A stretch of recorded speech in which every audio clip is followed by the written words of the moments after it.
अपन आज चालू कर रहे हैं बॉडी फ्लूइड्स एंड सर्कुलेशन, बराबर है। तो स्टार्टिंग करते हैं थोड़ा बेसिक के साथ, बराबर। तो आपने बुक में ऐसा कुछ टिश्यू बोल के यूज वर्ड किया, ऑर्गन बोल के यूज किया, तो यार इसका मतलब क्या है पहला वो समझना है अपन को। तो चलिए अपन मतलब समझते हैं। तो अपन को इतना तो मालूम है कि अपना जो सारा बॉडी होता है वो किससे बना होता है, सेल से बना होता है। तो चलिए अपन स्टार्टिंग क्या लेते हैं, एक सेल है मेरे पास। अभी ऐसे बहुत सारे सेल एक जगह पे आते हैं, ऐसे बहुत सारे सेल एक जगह पे आते हैं, उससे क्या बनता है, टिश्यू बनता है, बराबर है। तो एक सेल था, एक से बहुत ज्यादा सेल एक जगह पे आके सिमिलर फंक्शन करते हैं, बराबर है। तो टिश्यू क्या करते हैं सर, सिमिलर फंक्शन करते हैं। तो मैं ऐसा बोल सकता हूं क्या कि बहुत सारे सेल्स एक जगह पे आते हैं और क्या करेंगे, वो सिमिलर फंक्शन परफॉर्म करते हैं। तो ऐसे ग्रुप ऑफ सेल्स को मैं क्या बोलूंगा, टिश्यू, ठीक है ना। तो similar function performing group of cells, group of cells, group of cells. तो ग्रुप ऑफ सेल्स जो एक सिमिलर फंक्शन परफॉर्म कर रहा है, मैं उसको क्या बोलता हूं, टिश्यू बोलता हूं। अभी ऐसे बहुत सारे टिश्यू मिलके मेरे बॉडी का क्या बनता है, ऑर्गन बनेगा, बराबर है। तो बहुत सारे टिश्यू मिलके क्या बनेगा बेटा, ऑर्गन बनेगा, बराबर है। और बहुत सारे ऑर्गन एक जगह पे आके क्या बनता है, आपका ऑर्गन सिस्टम बनता है, बराबर है। तो ये आपका क्या बनेगा, ऑर्गन सिस्टम बनता है। तो चलिए स्टार्टिंग किसके साथ मैंने किया कि भाई अपने को इतना तो मालूम है कि सारी जो ह्यूमन बॉडी है वो किससे बनी होती है, सेल से बनी होती है। तो मान लो अपने पास एक सेल है, एक से बहुत सारे सेल एक जगह पे आए, group of cells performing similar function, तो अपन इसको क्या बोला, टिश्यू बोला, बराबर है। अभी बहुत टाइप के टिश्यू मिलके क्या बनेगा, आपका ऑर्गन बनेगा।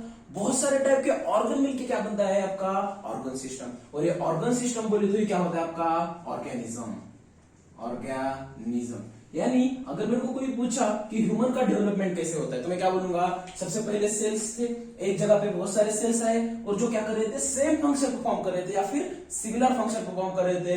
मैंने उसको क्या बोला, टिश्यू। बहुत सारे टिश्यू मिलकर क्या बनेगा, ऑर्गन। और बहुत सारे ऑर्गन मिलकर क्या बनेगा, ऑर्गन सिस्टम, बराबर है। और ये ऑर्गन सिस्टम बोले तो ये क्या होता है बेटा, ऑर्गेनिज्म होता है, ठीक है ना। तो चलिए, तो इतना पहला कॉपी डाउन कीजिए, ठीक है। तो आप एक कॉपी डाउन किया होगा, वो पॉज करके वीडियो। तो चलो आप आगे कंटिन्यू करते हैं। तो मैंने क्या बोला, बहुत सारे सेल्स मिलके क्या बनेगा, टिश्यू। टिश्यू से क्या बनेगा, ऑर्गन। और ऑर्गन से क्या बनता है, ऑर्गन सिस्टम। तो अपने का जो चैप्टर है यार, इसका नाम क्या है, बॉडी फ्लूइड एंड सर्कुलेशन। सही बात है, बॉडी फ्लूइड एंड सर्कुलेशन। तो अभी इसके वर्ड से अपन को क्या समझ में आता है कि यार अपने बॉडी में कुछ तो फ्लूइड्स है। सही बात है। अभी फ्लूइड्स बोलूंगा तो नॉर्मल इतना तो मेरे को आइडिया होता है कि मेरी बॉडी में कौन सा फ्लूइड होता है, ब्लड होता है। सही बात है, ठीक है ना। And circulation. तो चलिए अपने एनसीईआरटी में ऐसा कुछ तो इंट्रोडक्शन दिया, कुछ इंट्रोडक्शन को समझ के लेते हैं। मान लो मैंने अभी क्या बोला, मेरे बॉडी में बहुत सारे सेल्स है और इस बहुत सारे सेल से मान लो ऐसे टिश्यू बना हुआ है। तो मेरे पास मान लो ऐसे बहुत सारे सेल से क्या बना है, कोई तो टिश्यू बना हुआ है। अभी कोई भी सेल अगर जिंदा रहना चाहता है, सही बात है, जिंदा रहना चाहता है या फिर काम करना चाहता है, तो उसको क्या देना पड़ेगा, अपन को ऑक्सीजन देना पड़ेगा, बराबर है। तो ये जो सेल है, अगर इसको कंटिन्यूअसली काम करना है तो अपने को इसको क्या देना पड़ेगा बेटा, ऑक्सीजन देना पड़ेगा। सही बात है। तो अपन इस सेल को क्या प्रोवाइड करेंगे, ऑक्सीजन प्रोवाइड करेंगे। अभी इस सेल को ऑक्सीजन मिल गया, इसको क्या लगेगा, न्यूट्रिएंट्स लगेंगे। तो अपन इसको क्या सप्लाई करते हैं, न्यूट्रिएंट्स।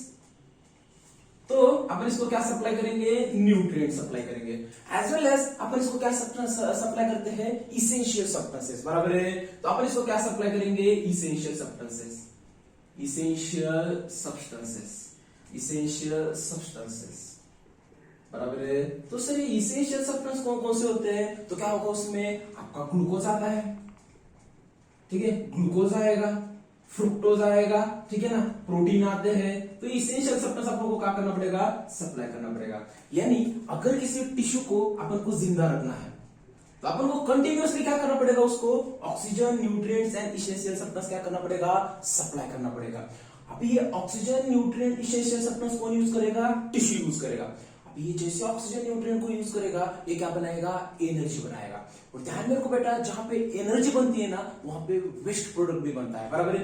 तो जैसे इस ऑक्सीजन को यूज करके इस सेल क्या बनाएगा, एनर्जी बनाएगा। इस एनर्जी बनने के साथ कुछ वेस्ट प्रोडक्ट बनता है, जैसे CO2 एंड वेस्ट प्रोडक्ट बनते हैं, वेस्ट प्रोडक्ट। तो इस CO2 एंड वेस्ट प्रोडक्ट का बनेगा। इसका मतलब अगर अपने को सेल को जिंदा रखना है तो मेरे को क्या करना पड़ेगा, ऑक्सीजन, न्यूट्रिएंट, इसेंशियल सब्सटेंस को सेल तक लाना पड़ेगा। और जैसे ही एनर्जी बनी, ये जो CO2 एंड वेस्ट प्रोडक्ट है इसको मेरे को क्या करना पड़ेगा, रिमूव करना पड़ेगा, रिमूव करना पड़ेगा।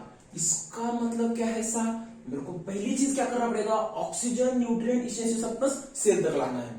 और जैसे ही उसने यूज करके एनर्जी बनाया, जो CO2 एंड वेस्ट प्रोडक्ट है मेरे को उसको रिमूव करना है। यानी थोड़ा क्या मेरे को क्या चाहिए, एक ऐसा मैकेनिज्म चाहिए, मेरे को क्या चाहिए, एक ऐसा मैकेनिज्म चाहिए या फिर ट्रांसपोर्ट चाहिए जिसके वजह से मैं ऑक्सीजन को क्या कर सकता हूं, सेल को सप्लाई कर सकता हूं, और सेल से जो CO2 एंड वेस्ट प्रोडक्ट है उसको बॉडी से बाहर रिमूव कर सकता हूं। तो मेरे को एक ऐसा मैकेनिज्म या फिर ऐसे ट्रांसपोर्ट का जरूरत है जो इस सब्सटेंस का सप्लाई टू द सेल करेगा एंड जो वेस्ट प्रोडक्ट है इसको अवे ले जाएगा, बराबर है। तो ये ट्रांसपोर्ट जो होता है वो किसकी मदद से होता है बेटा, बॉडी फ्लूइड के माध्यम से होता है। तो ये जो ट्रांसपोर्ट है इस सब्सटेंस का to the cell and from the cell, ठीक है ना। तो अगर O2 मैंने बोला तो इसको क्या करना पड़ेगा, टू द सेल, सेल को लाना पड़ेगा, ठीक है। और एनर्जी और जब वेस्ट प्रोडक्ट हुआ इसको क्या करना पड़ेगा, रिमूव करना पड़ेगा। तो इसको क्या करना पड़ेगा, अवे, अवे करना पड़ेगा सेल से। तो to the cell and away the cell, तो इसको आपने क्या बोला, ट्रांसपोर्ट। और इस ट्रांसपोर्ट के लिए कौन जरूरत है, अपना बॉडी फ्लूइड जरूरत है। तो इसका मतलब बॉडी फ्लूइड का काम क्या होता है, simple, oxygen, nutrient, essential substance को टिश्यू को लाके देना। अभी जैसे टिश्यू उसको यूज करेगा उससे क्या बनेगा, energy and waste product, CO2 and waste product. तो इस CO2 एंड वेस्ट प्रोडक्ट को रिमूव करना पड़ेगा। तो बॉडी फ्लूइड का काम क्या है, सब्सटेंस को सेल तक लाना यूजफुल, और जो खराब प्रोडक्ट है उसको रिमूव करना। तो एक्चुअल ये बॉडी फ्लूइड्स क्या होते हैं अपन नेक्स्ट देखते हैं। तो चलिए, तो अपन ने क्या बोला, यूजफुल सब्सटेंस को सेल्स तक लाना है और जो वेस्ट प्रोडक्ट है उसको बॉडी के बाहर निकालना है। तो ये कौन काम करता है, बॉडी फ्लूइड्स काम करते हैं। तो चलिए अपन ये बॉडी फ्लूइड्स क्या होते हैं वो देखते हैं। तो बॉडी फ्लूइड्स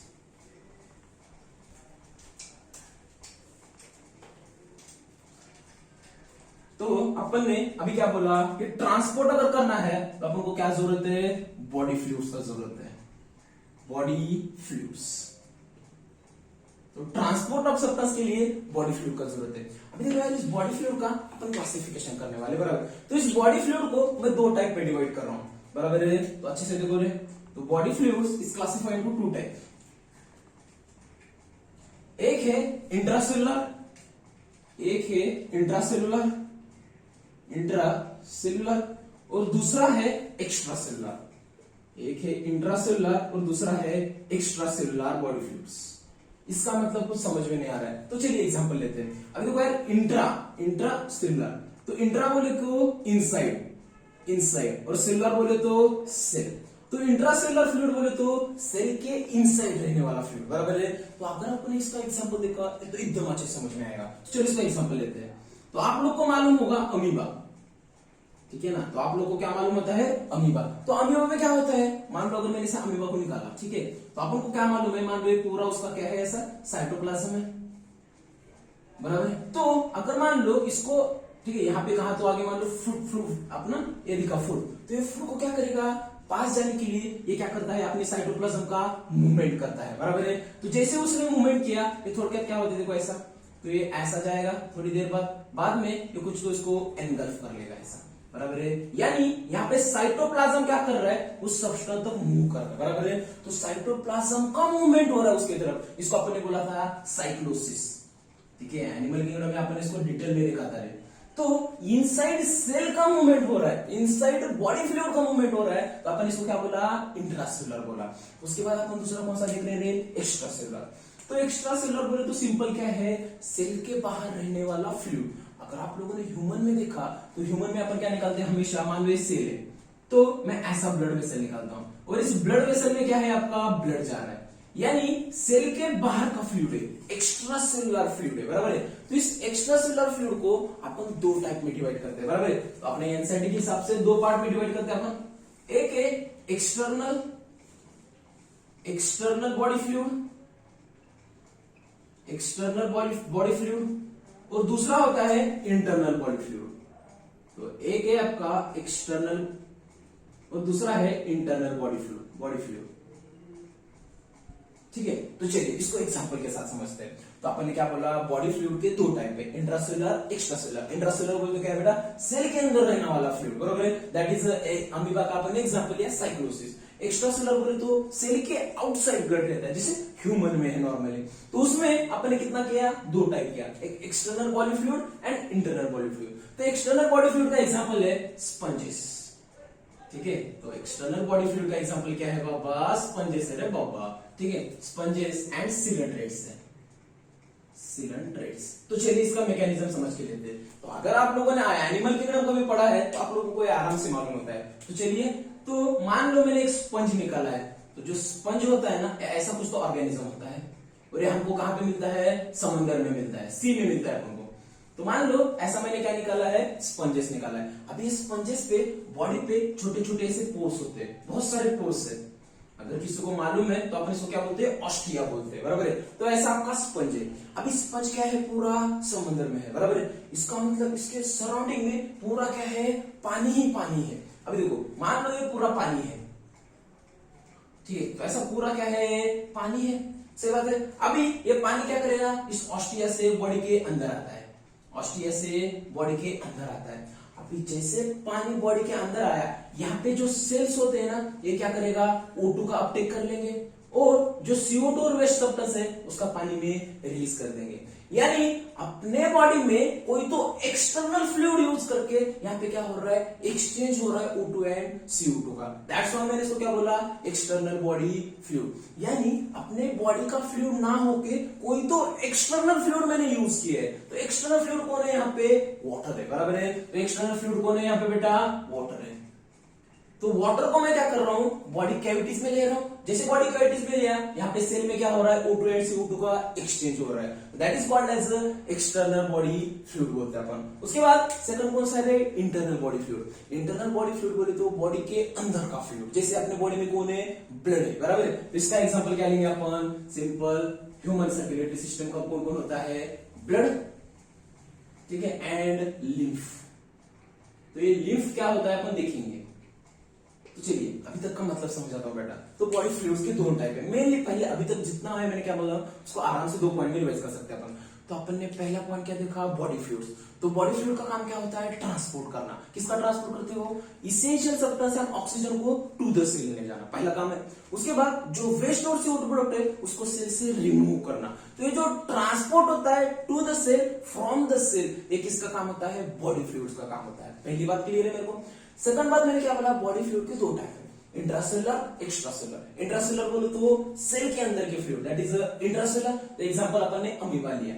सेकंड कौन सा है, एक्स्ट्रासेलुलर, सेल के बाहर वाला fluid, that is extracellular fluid. तो एक्स्ट्रासेलुलर फ्लूइड में दो टाइप है, external body fluid, internal body fluid. तो एक्सटर्नल बॉडी फ्लूइड बोले तो बाहर का कोई तो फ्लूइड अपन यूज कर रहे हैं, किसके लिए, ट्रांसपोर्ट के लिए। तो यहाँ पे ट्रांसपोर्ट के लिए बाहर का कौन सा वाटर आप क्या यूज कर रहे हैं, वाटर यूज कर रहे हैं। तो बाहर से वाटर बॉडी कैविटीज में आएगा, और यहाँ पे O2 एंड CO2 का क्या होता है, एक्सचेंज होता है। और एग्जांपल क्या है बेटा, स्पंजेस एंड सिलेंट्रेट्स है। सेकंड वाला कौन सा है, इंटरनल बॉडी फ्लूइड, यानी अपने बॉडी में अंदर वाला कोई तो फ्लूइड है, बराबर है। तो अंदर वाला अपने बॉडी में कौन होता है, ब्लड होता है, और कौन होता है, लिम्फ। तो अपने को इतना मालूम है कि blood is the main transport, it is the main transporter, main transport in higher vertebrates, in higher vertebrates. तो जो हायर वर्टिब्रेट्स उसमें होते हैं, उसमें मेनली जो ट्रांसपोर्ट का काम करता है वो कौन करता है, ब्लड करता है। सर ये लिम्फ क्या है, तो लिम्फ भी कुछ सब्सटेंस का ट्रांसपोर्ट करता है। तो लिम्फ भी क्या करता है, सर्टेन सब्सटेंसेस का, सर्टेन सब्सटेंसेस का क्या करता है बेटा, ट्रांसपोर्ट करता है। तो certain substances is also transported by lymph, लेकिन जो मेजॉरिटी ऑफ सब्सटेंस होते हैं उसका ट्रांसपोर्ट कौन करता है, ब्लड करता है। तो this is the short and एकदम सिंपल व्यू में अपना बॉडी फ्लूइड एंड सर्कुलेशन का इंट्रोडक्शन है। तो अपन को चैप्टर में अभी क्या क्या देखना पड़ेगा, तो अपन ने मेनली क्या देख रहे हैं, बॉडी फ्लूइड। अगर अपन को ह्यूमन सर्कुलेटरी सिस्टम देखना है तो सबसे पहले अपन को क्या कंप्लीट करना पड़ेगा, ब्लड कंप्लीट करना पड़ेगा, क्योंकि बॉडी फ्लूइड में सबसे इंपॉर्टेंट कौन है, ब्लड है। उसके बाद सेकंड अपन क्या कंप्लीट करेंगे, रे लिम्फ। तो ब्लड एंड लिम्फ क्या होता है। तीसरी चीज सर्कुलेशन, बराबर है। तो सर्कुलेशन को अपन सिंपल क्या बोलते हैं, आपका हार्ट। तो अपन को इस चैप्टर में तीन चीजें कवर करनी है, कौन सा, ब्लड पहले कवर करेंगे, बाद में लिम्फ को कवर करेंगे, और आपका सर्कुलेशन बोले तो कौन होता है, हार्ट होता है। तो इन 3 चीजों को कवर करना बोले तो अपना इंटायर चैप्टर होता है। ठीक है, तो इतना इसका इंट्रोडक्शन है।